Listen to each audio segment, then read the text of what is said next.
Hello, hello, hello, and welcome to Believe. That's BLEAV in Lions right here on the Believe Podcast Network.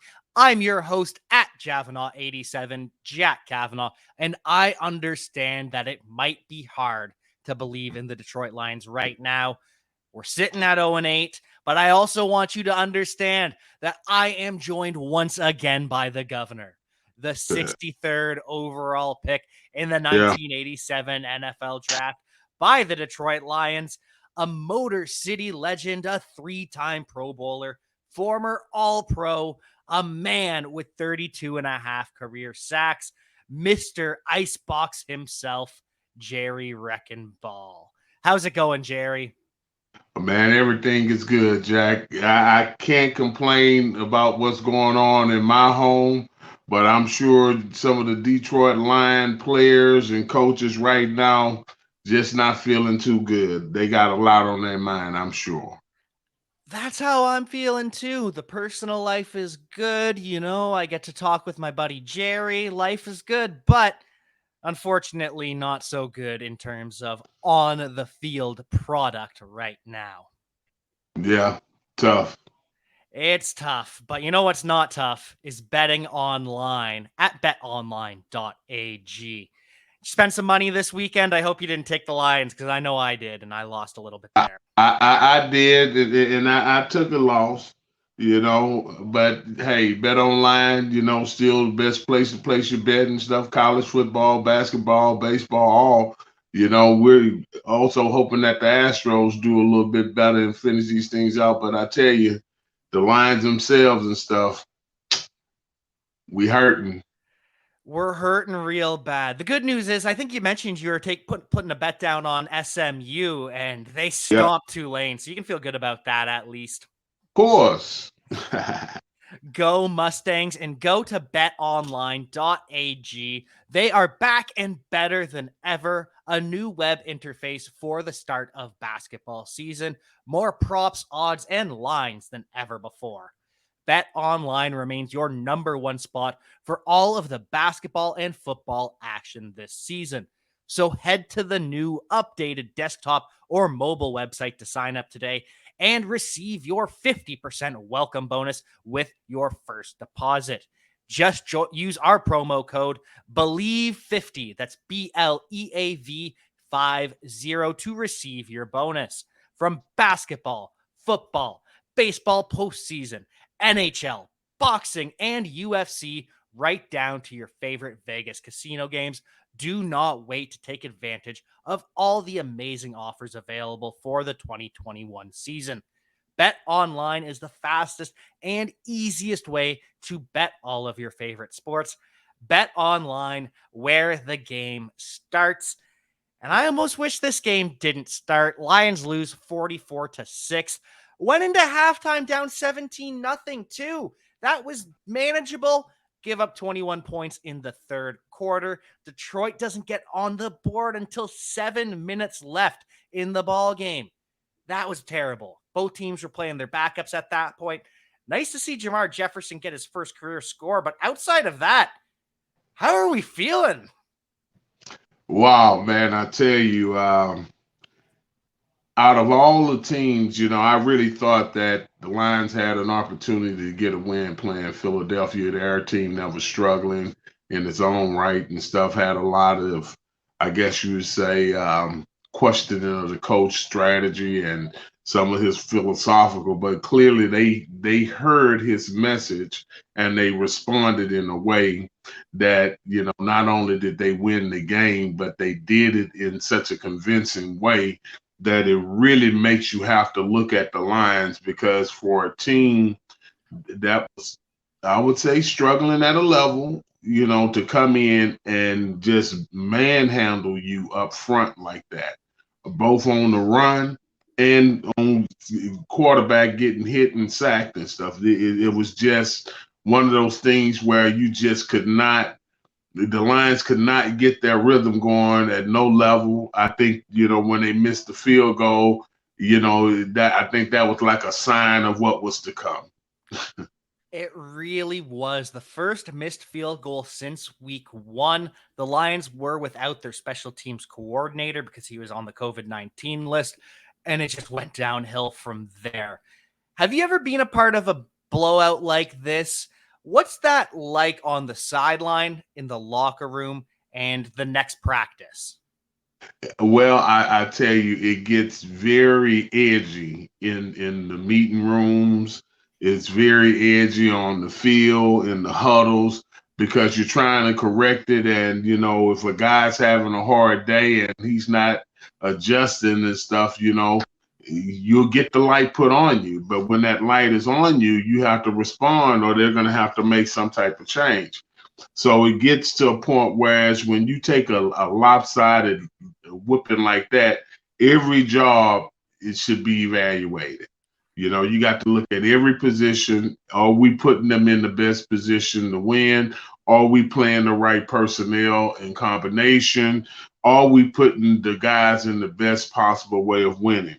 But then also they got to get past some of the other things that, I've said earlier and stuff.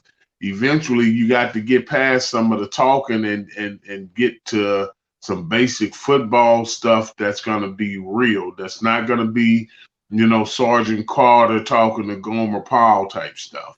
And even if Sergeant Carter, he made a lot of demand on Gomer Powell, but Gomer's the one that always proved to be right. So it was coming from the opposite end. So maybe the coach might want to start listening to if the players have some adjustments. Maybe they don't just come from the coaches now. And you talked about getting back to basics, something that clearly the Lions need. They only had 11 completions, they as in the Eagles, only 114 yards passing. And that's because they ran all over the Detroit Lions. 236 yards on the ground. And this wasn't even about leaky tackles like you've talked about in the past. They were getting full on juked by Boston Scott and Jalen Hurts, not even making contact. The one that drove me the craziest was 3rd and 12. Jalen Hurts drops back into his own end zone. They get a little bit of pressure on him, skirts up the middle, 20-yard gain. And that painful, and no push from the D line, bullied by the Eagles offensive line. And Michael Brockers came out after the game, said he does stand by Dan Campbell and that the coaches can't want it more than the players. What do you think he means by that? And is there anyone he's particularly calling out or just the team in general? Well, let's just say this, as a player, he should rally and players should rally behind the coach. But he also has to make sure that himself, that he's carrying the torch, that he's doing the thing that's necessary for the team to win when you start taking a position. Because you see, sometimes when a player will come to the defense of a coach and it might be seen as,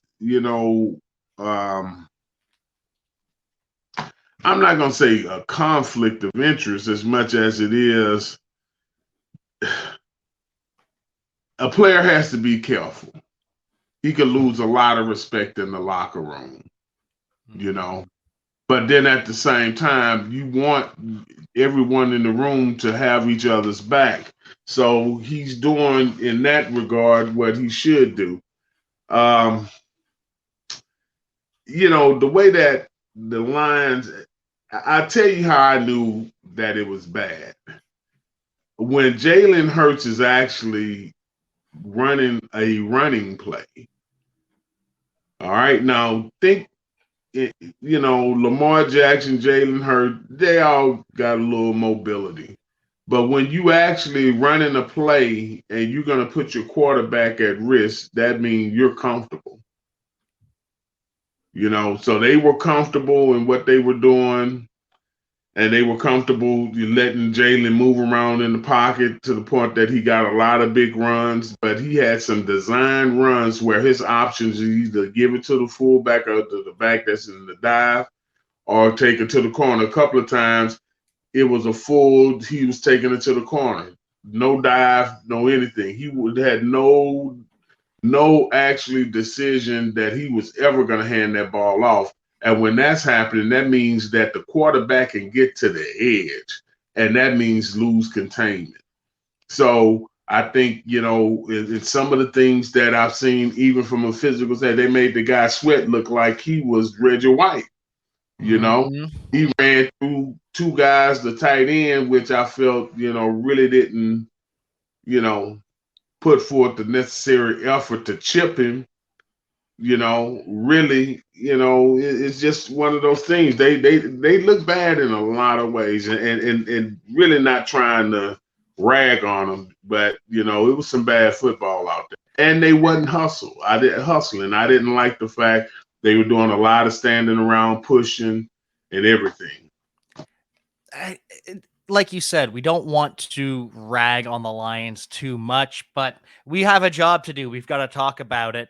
Yeah, And there were times where there was instant pressure up the middle, so Goff just gets those happy feet. He starts sprinting backwards, and then there's no way that Penei Sewell can stop the guy getting around the edge because he's now 15 yards deep. You can't stop a freak athlete like that getting around, and so it was just multiple levels of bad football at times. yeah. Nice to see Darius Slay, I suppose. He got a touchdown in his former home stadium. Avonte Maddox, too. He's the one that forced the fumble on DeAndre Swift. And talk about DeAndre Swift. That was disappointing performance from him, to say the least. Do you think part of that was missing Jamal Williams to get everyone fired up before the game? No, no. I think that it really came down to Philadelphia's defensive line handled the Lions line, and Swift really couldn't get started in that way, And when you looked at, if you go back and look at the game, you will also see that when the Lions running backs were getting tackled, it would be four Eagles on him, and it'll be four Detroit Lion offensive linemen standing up around the pile. And that, if you're bodying somebody and putting your pads on them, your contact is going to go until the whistle say stop. But when it was stopping, they had already stopped before the play stopped. And that, is a telltale. Either they were tired, but they look very lethargic. And one of the You know, things that I noticed was the Eagles, they traditionally don't blitz their linebackers a ton. They usually try to get pressure with four. They mixed it up. They were blitzing the linebackers, and the Lions just had no counterpunch for that. They were getting clean shots at the QB. Is that because Frank Ragnow is gone and he was making the calls at the line? Now the rookie has to, or Jared Goff has to. How does well, that yes. work? Well, at any point that you have a veteran center that's been your field general, outside of the quarterback, the center is the field general. He's the one going to get the protections going in the right direction. He's going to want to identify who they think is priority from the inside out. He's going to identify, in most cases, who the actually blitzing person is. So that center definitely had a job. And because Philadelphia was giving them a look that they didn't really show, I'm sure that it created, some problems for them. And it's very hard because you got to really understand that you're making decisions in 5 seconds. You come up to the ball, right? Put your hand on the ball. Quarterback looks at the clock and then he starts his cadence. In those 5 seconds, if you're going to make any calls, you got to do it then before he finishes that cadence. And You know, one of the other things with the Eagles linebackers, they healthy scratched Eric Wilson, who had been a starter for them, and they went with some younger, more athletic players, which probably hurt as well. And maybe that's something the Lions need to start thinking about is injecting those young players who aren't going to stand around the pile because that's embarrassing. And that's what Lomas Brown had to say after the game. He does the post game content on the Detroit Lions YouTube page. And he was saying it was embarrassing, especially with it being Alumni Day. and to get a lump like that on Alumni Day and the honoring of Chris and stuff, that wasn't what we called a good look. No, and I have to imagine that's one of the reasons they scheduled Alumni Day and Chris's induction for this week is because they thought they could get a win, and that was not the case. Yeah. Well, no, the Alumni Day, just so you know, it's actually decided before the season what game is going to be. So before they play the first game, they give us a date in October. It is always in October, though. It's one in Ah, October. And so, they could have been, 6-1. You know what I mean? But I just feel that right now, um, they got to do better than rally the troop. They got to have some heart to hearts. Everyone has to do what we call get butt naked, you know, and I'm not talking about literally butt naked. I was gonna let you finish it. I wasn't gonna push you on that until you. I just want to be clear. Sports world, men, ladies, kids. When I say that, is that let your natural emotions come to the top so everyone will know how you feel. Because sometimes when you're in a emotional environment that is competitive, one guy emotion and being shared can be the catalyst that sparked the change. But you got to feel free enough to say it or be upset enough to say it for whatever reason. The leadership with the players has to grab the bull by the horn right now, and either out of anger or necessity, someone is going to have to shake the room. Then, from a coach's standpoint, I think the coaches are going to have to not give. It's like some of the language that's associated with how we describe performance and results can be equivocating on the points that needs to be said. As an example, we didn't block well. Well, hell no, you didn't block well. No, what you need to say is that we need to block well by getting in our technique and making sure that we're keeping our pad levels at a certain height and keeping pad pressure on the man versus reaching. Now he just talked to some specifics of what they need to do that anyone can visually see. Oh, they're not really putting their body on them. They're reaching for them, you know? And when you're talking about blocking techniques, those are some things that a coach can say that a player like, oh, and it'll click. But as a fan, when you get the general, statement, oh, well, we didn't block well up front and stuff. Well, really, what didn't you do? And so it's good for the general public conversation to talk like that. But for the team, he needs to get into those techniques. He needs to get into what he sees. And he has to be open enough that he allows the players to tell him where they're disagreeing. And if they're disagreeing, because here's the reality. If I'm playing a coverage and I'm not comfortable in the coverage because I know I run a 4-5 and most of the receivers coming out there is a 4-3, and you telling me that you want me to press him on this coverage, but you want me to come up and bump him. And I know that if I miss him and he runs 4-3 and I run 4-5, I'm in a chase position. Okay. Now I might be uncomfortable, but coach is asking me to do it, so I'm attempting to do it. But if coach is talking so much rah and get your ass in line, or I want you to do it like this and don't want to hear nothing, when it get like that, then he can miss a lot of good coaching points where he can go and make a corrective thing because he doesn't understand. This is why he's playing it that way. This is why he's cheating outside, because he knows all his inside help is what he's going to need, because he's got to get that safety over top, but he wants the safety to see he probably going to be running free. So it's little things like that that he has to get into the player's psyche. He has to figure out. This is what I said. If you remember when the Lions went 0-16, right? Mm-hmm. They did do that, right? Unfortunately, they did go 0-16. Okay. Now, do you know at 0-16 that you or and I could have been the head coach and got those results? Mm-hmm. In what way? You 0-16. Sorry. Yes, sorry. I misunderstood. Yes. Yeah.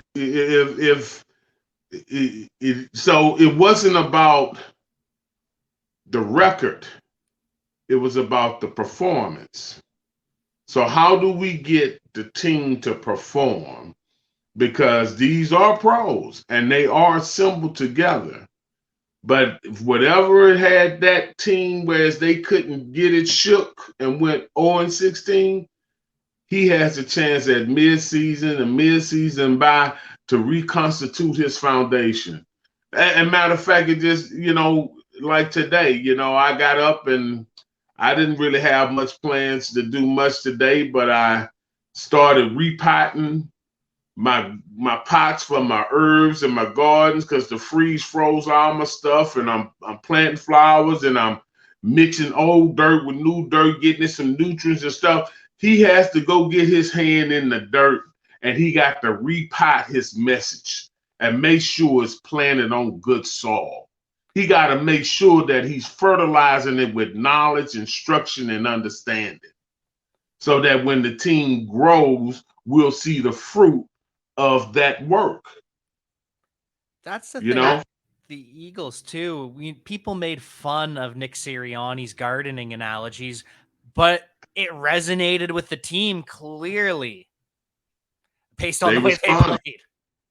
They responded, They responded, But I think that honestly, I know the organization is shook, and I'm sure that upper management, meaning ownership and those that's close, got to be looking like, okay, we just need a break. But actually, I know it's tough. To know that the best you can do right now is be a 500 club. Mm-hmm. That's the best you can be. Yeah, it doesn't give a lot to sort of look forward to at this point. And the second half of the season, we got to go see Minnesota, got Green Bay again, got Chicago again. I've got the Cardinals, got have the Seahawks with Russell Wilson back healthy. There's a lot on the horizon to not look forward to. And the Lions fans, even now, there was a lot of boos on Sunday. The loudest the boos got were when it looked like Jared Goff threw it away on 4th down to end the game. Goff clarified after that he wasn't throwing it away this time, that it was a physical error, not a mental error, and that it was an overthrow. But does it really matter at this point? And do you think the boos from the home fans are starting to get to Goff? Well, here's a fact. I mean, everyone is human, and we have some emotional intelligence that would say that some things would affect us at some level. I don't care who we can walk around. The only way it probably wouldn't matter if we were a moot, But he's human. He's gonna make mistakes. But like I said earlier and before, is that the quarterback has a sword that cuts two ways. It can cut for him and it can cut against him. And in the area of all of the team, The owner, general manager, head coach, quarterback. They don't even mess with the coordinators. They go from the head coach to the quarterback. These are the people responsible for whether or not we're winning. And then everybody else just fall into their roles. But that's the heads. All right. So Jared has to be, feeling some of what his role is as the quarterback, just like when he was with the Rams, he had success. He benefited in that way and had the experience of having it. Now he's on the other side of the coin. Now, because he has had that other experience, he should be able to take from that and instill some of it into his play and even to the players that are around him. For whatever reason and whatever system that they're putting in place, he has to be the general, the field general. He's the one that has to make it work. So he has to really be stronger mentally than everyone on the field, with the exception of the head coach, offensive coordinator, and defense coordinators, because they got to keep their head in the game and on the strategy. Other than that, quarterback head has to stay solid. And it's starting to seem like everything is starting to pile up. People have been talking for weeks about making a move at quarterback, turning to David Blau. He ends up getting in for the final drive, but doesn't make a pass. He scrambles and takes a sack. I don't think that serves any purpose, honestly, at this point. No, well, it could serve to get the guy some experience, but at this point, honestly, Jared Goff needs to finish this season out. He needs to maintain the reins on this team, because if he hits his stride and plays well, then that gives him something to build on going for next year. But also, this is a crazy league. And a lot of teams can knock each other off, and next thing you know, you got a crazy wild card and an 8-8 team get in. So until they're like 7, or let me not say this, let's hope they don't lose anymore at this point. But we know for a fact that a 500 team chances of getting in is, I guess Vegas would probably have that 300 million to 1. When you look at it, though, it's still possible, because with the 7th game, we've got the Packers, the Cardinals, the Rams, the Cowboys, and the Buccaneers. They're all locked in. Saints, now they've lost Jameis Winston. They're iffy in that 6th seed. And the Panthers at 4-4 are in that 7th seed. So if something can snap this bye week, if they can go on a run and get things right in just somehow, it could end up being interesting, at least. Well, it's going to be more than interesting if any of that happened. That means that everybody fell off. Never say never, Jerry. Never. I didn't say never. I was just pointing, to a perceptual premise that is almost factual. No, it really is. Factual is a good word in this scenario. And we have to talk about some of these coaching miscues. The Lions Goff is sacked 6 times, or we already talked about that. The worst sack, though, and Campbell takes ownership of this, right before the half, 4th and inches, on 3rd and 1 with 19 seconds left, they hurry up and run the ball for 4th and inches. I don't understand that. You have to call a timeout there. And then on 4th and inches, Goff is sacked, going to half down 24-0 instead of down 24-7, or even down 24-3 if you call the timeout there. Yeah. That's where in these areas where I try not to rag on Campbell, because it's those coaching miscues that really says to me, and I'm coming from a pro perspective. is that he isn't a sound coach in terms of some of the things. He's a very emotional coach in his decisions and some of his choices of what he chooses. So that can be good, and it can be good if it's streaky. All right, but when it's bad and it's streaky, just look at all of the actual probability of these first downs and scenarios where he went for it or made some type of quick decision or made a decision that would have been unlike other coaches. How's his percentage of success with them? They're not. It's not working. And every time again, you're practicing not getting it. So the players eventually gonna just start feeling like, oh well, here we go again. And why is that? Because we are what we repeatedly do. That's who we are. So if they repeatedly is getting stopped or they're repeatedly are in situations and he's making, decisions that appear not to be sound, but I'm gonna just say it like that, appear to be questionable whether or not you should have chose another route or chose another play or another option. That seems to be one of the themes in every game now. And I could see, again, I hadn't won a game, so I'm going for it. Like, if I'm gonna lose, I'm gonna lose trying, right? Mm-hmm. Go ahead.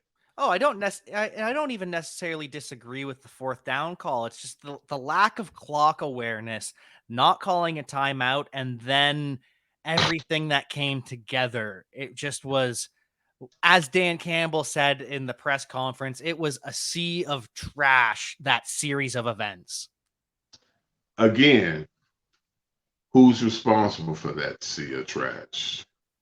If Dan Campbell was to look down that shore and along the beach and he's seen all that trash along the beach, who trash is it? He's taken ownership of that trash so far. Well, that's one of those things where he doesn't have a choice in the matter. Mm-hmm. He's the head coach. He's the one that's supposed to prepare the players.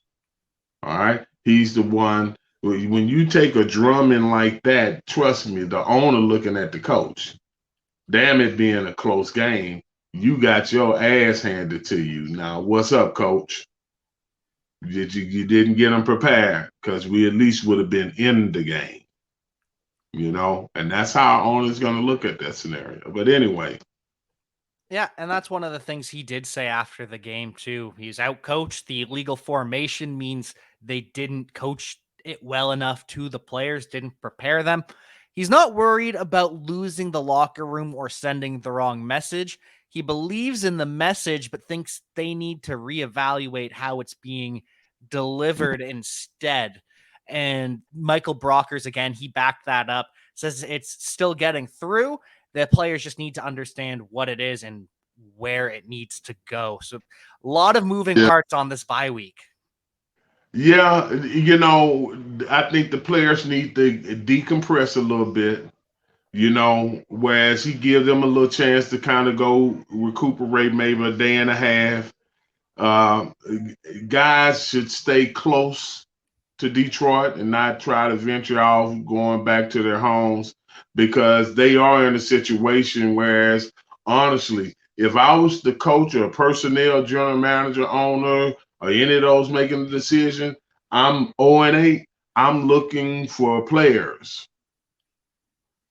Especially at what we got working. I'm looking for players. So the people that's going to be committed, that mean that maybe on one of those off days, I go downstairs in the training room and I see a few of my starters in there getting treating and working out because it's more important that they try to get it right than go home.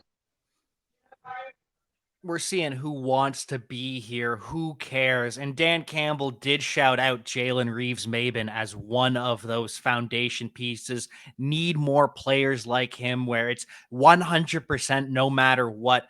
no matter how down they are, he's trying to get a strip, get a turnover, even come Yeah, in late to the pile. Did you play with a lot of guys like that where it was, I know Jerry Ball was yeah, 100% all the time, yeah, and is yeah, that how yeah. you built?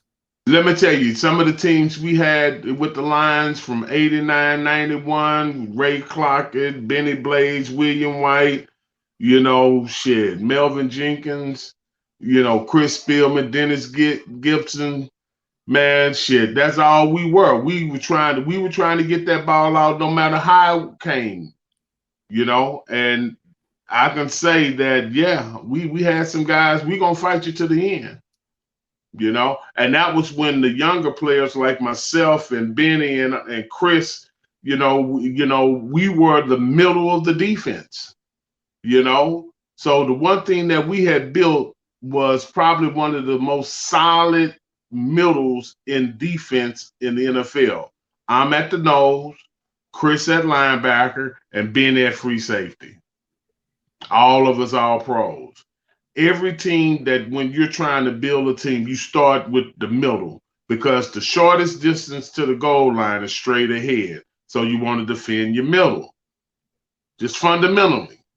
So when you have guys now that are playing to the end, that shows some character. We were those type of teams. We was 3-13, 4-12 and stuff, and learning how to win, learning how to compete, learning how to be on that field and keep our head up. Whereas, like, it don't matter what that score, I'm about to bust you in your mouth. We Taking did that. pride, right? That's right. And then eventually we hit our stride. We hit our stride. And then in November and December, there were no teams had better records than the Lions in November and December when Wayne Fontes was our coach. Check that out. Go check it out. He had us ready in the time he had our team peaking at the right time. And that's, kind of what these guys got to find. They got to find what their plateau is from a peak. Because right now other teams are going to be getting better, so they're going to need to step on their gas this week and play some catch up. Who are you looking to spark that and be a catalyst for this breakout that we need to see, even if it's just slight improvement? Who needs to step up on the field and in the locker room? It's very hard for me to really pinpoint, but I'll tell you by positions those that teams look to these positions for their captains and for their, I guess you say, messaging. A quarterback would be one. Of course. An offensive lineman that would have enough strength to talk to the whole line, meaning when I say strength, I'm talking about that his word holds. Mm-hmm. See, there's a lot of good men in the NFL, and then there's some bullshit guys too. And if the bullshit guys are putting forward the message, you got to look at that like, okay, what's your angle? Mm-hmm. All right. Now, if you get you offensive line where everybody has the same mentality and everybody's, competing at the same level, now you got something. So now the one guy, when he speak, he know he got his guys and his brothers back. On the defense, it's the linebackers. But then on the defensive lines got to give that linebacker crew and the secondary the confidence of knowing that, hey, you handle that on the back end, and I'm going to handle this on the front end. That has to come from a defensive lineman. And that's how the tempos get set. And I'm not saying that the receivers and the backs and all those guys aren't catalysts and DBs to getting guys riled up. But in the real aspect of it, it's in between that front seven on offense and defense. They're going to be the ones that's truly bringing the emotion from player to player. The wide out there make they play, and it's the high. Now you do have some guys that's like some flat dogs, like the boy that played with, not boy, man that played with the Steelers, Hines Ward, as an example. You know, there's a guy on the offensive side that's a receiver that damn sure could have been a linebacker. You know, when is he's that setting the edge on a crack block, it's energizing. yeah, well, the crack block is just something that you've seen, but he's actually that way blocking them head up. Mm-hmm. So that's so you'll get a guy like Hines Ward because you can see his physicality and you see what he's willing to do and how he plays, that you will follow that. And that's what guys are looking for, who they can follow in the battle. So if it's not a linebacker, a D lineman, or offensive lineman that's leading that quarterback, leading that charge, then it's very hard for the receiver to be on the outside trying to talk to what's going on the inside. You know? Takes a very special player like Mr. Irvin right here to be able to command that from out wide, right? Well, but Troy Aikman was in control. True. And then what could Michael Irvin go in there and tell Larry Allen and Nate Newton and Eric Williams and Mark Tournay and Mark Stepnoski about playing? That was a hell of an offensive line. They getting busy, baby. You know what I mean? So what is he gonna motivate them to do? This is true. This is very true. Is it possible for a rookie to set that tone on the offensive line? Because we've seen Penei Sewell step up at times and be that attitude, but he's so young. So is it possible for that youth to be that voice? Yes, if he was able to really command that presence. And when I say presence, that means that he is dominating. He is doing what I'm saying Hines Ward is doing as a receiver, where he's literally showing his physicality in a way that you like, damn, man, did you see how he handled him? Whereas, okay, now he's getting a respect with it. Chase Young last year would be an example, I imagine. Yeah, so he has some growing to do. And I watched him a couple of series, just looked at it. It didn't matter what the play was. I just looked at his play. Sometimes he get lost in space. And what I mean by when I say lost in space, it's like when a lineman is looking for someone to block, and and you really should be attacking the point and understanding these leverage points. But when you're in space, it can be difficult to say that you're an aggressive guy, that you're doing what you should do. Thinking too much and playing too little would be a good way to put it. Mm-hmm. So yeah, well, it might not even be thinking too much as it is, he's in the pro game.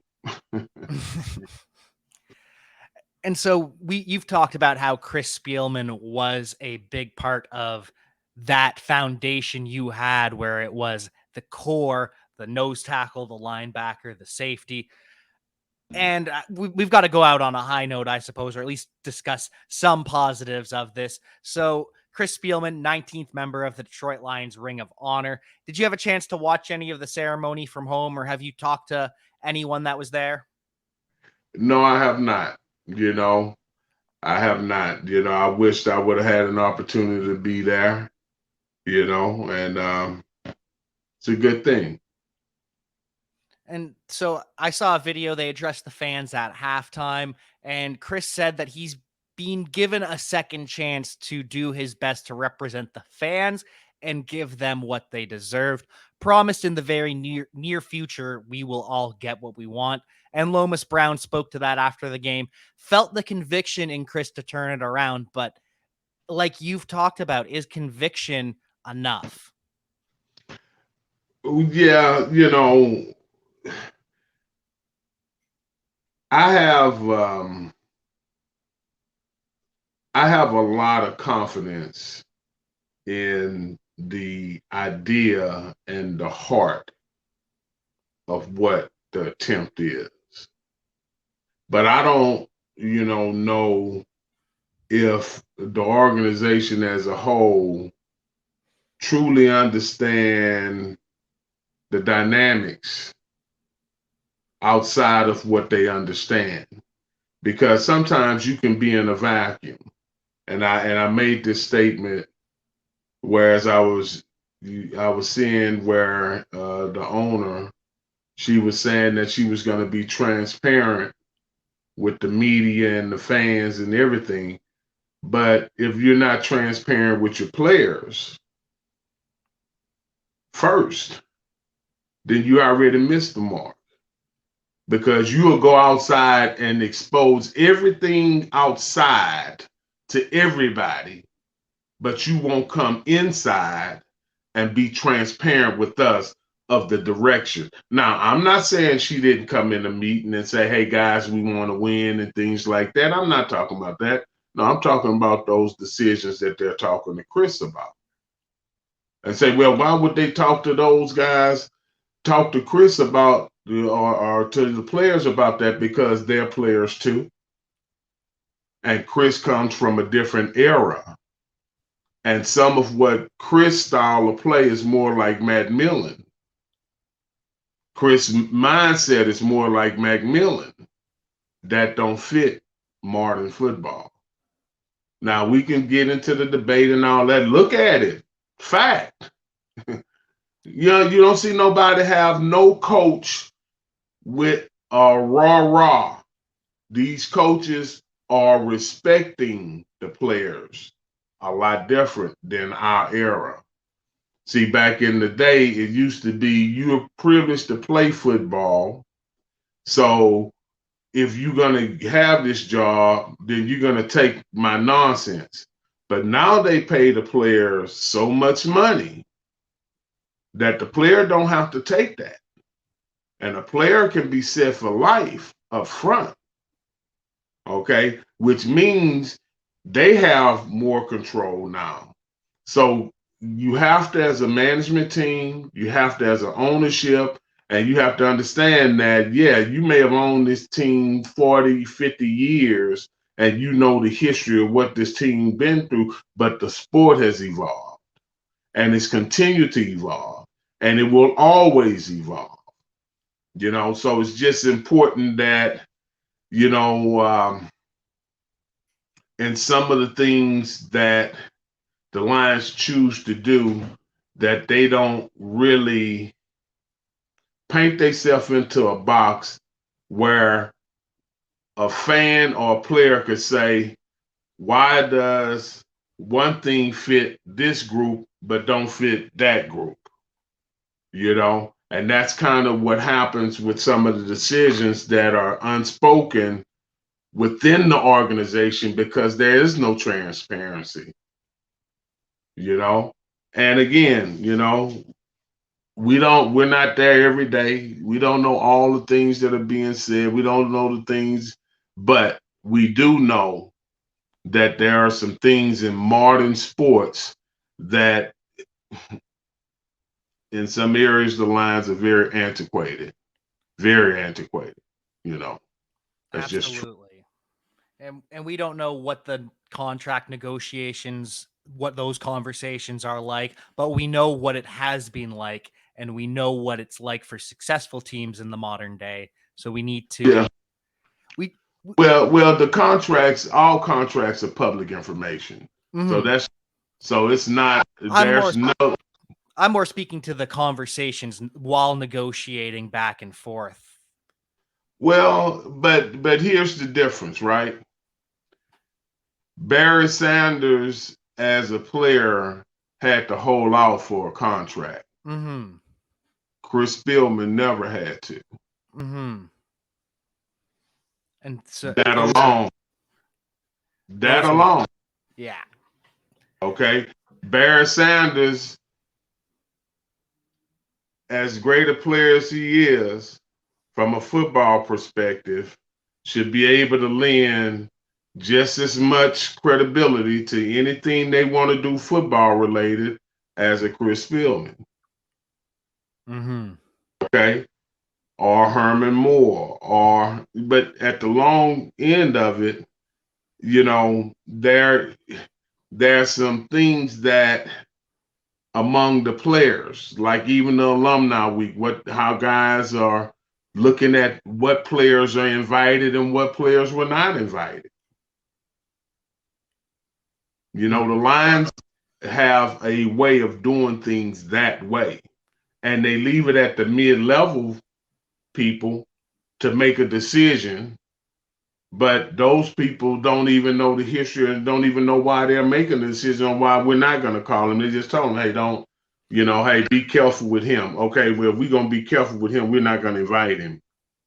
But he should be here, But you take a guy like myself, they'll say, be careful with me, but want them to be careful with me like I'm going to bite their hand. No, I'm going to tell you the truth. Don't ask the question if you don't want the truth. Mm-hmm. That's different. And I do understand discretion. Okay. But if I lie to you and you know that I'm lying to you, will I ever be able to come back and reconstitute that I have integrity? Or will that person walk away from me saying he's a bullshitter? Exactly. To eliminate that, I just speak to the truth. And it's a good way to be, and we appreciate you for it. I think it's where everybody should be, And if you ain't got nothing good to say, don't say nothing. That's what my parents told me. So I be quiet a lot, but I'll tell the truth. Anyway, we believe.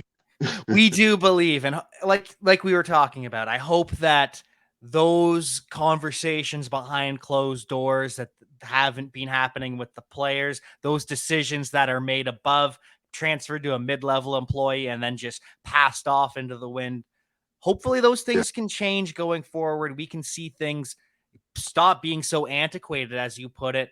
And former Lions nose tackle Damon Snacks Harrison, he thinks that's actually the case right now. He tweeted after the game, Dan Campbell is one of the few head coaches you'll ever hear take the blame and really mean it. It'll take a couple of seasons to undo what was done, but the players will respect him. And Lomas Brown also said that Dan Campbell took too much of the blame. It's tough to say about that. It was a sea of trash like we talked about.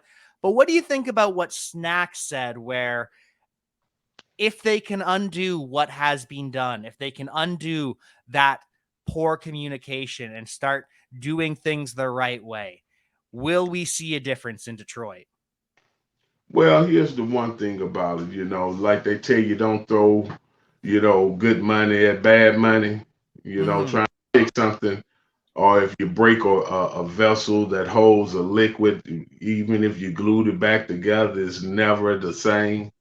The one thing that I don't think that they can afford to do is actually go back and try to fix what's behind them.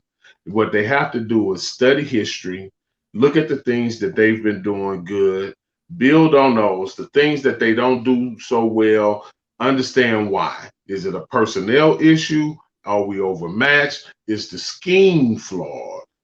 Does the scheme and the player personnel match to where we can get the most out of it? So it's a lot of things that they have to evaluate, but I do think this.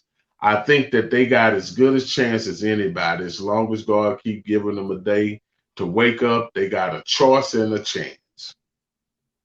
It's professional football. Anyone can win on any given Sunday, except for this Sunday because the Lions are on a bye. So one final question, though, about Snacks Harrison. What do we think about him and his playing career? I think he might be one of the best nose tackles in the NFL after Vince Wilfork retired. Is he up there in your mind? Yeah, he was a solid player. It's again, the nose, the way that people judge it might be a little different than how I would, because I know what the techniques are and what they're being asked to do. But he was a solid player. Yeah, a solid player and a great quote as well, much like a Jerry Ball, where his quotes in the media were always legendary and still are to this day. Sometimes. From time to time on this podcast, on the Believe in Lions podcast. And so before we head out here, Any fragrance recommendations? I'm assuming there's no Dark Rebel for Dan Campbell. There's no King for DeAndre Swift and no Allure for the team. Man, we're not going to waste any fragrance on that. They stunk it up too much that they need to take a shower first. Or wash it off. It's like the kid in elementary school that instead of showering just covers himself in Axe body spray. That's what we'd be doing here, and we can't afford that. I'm well, saying this is their look.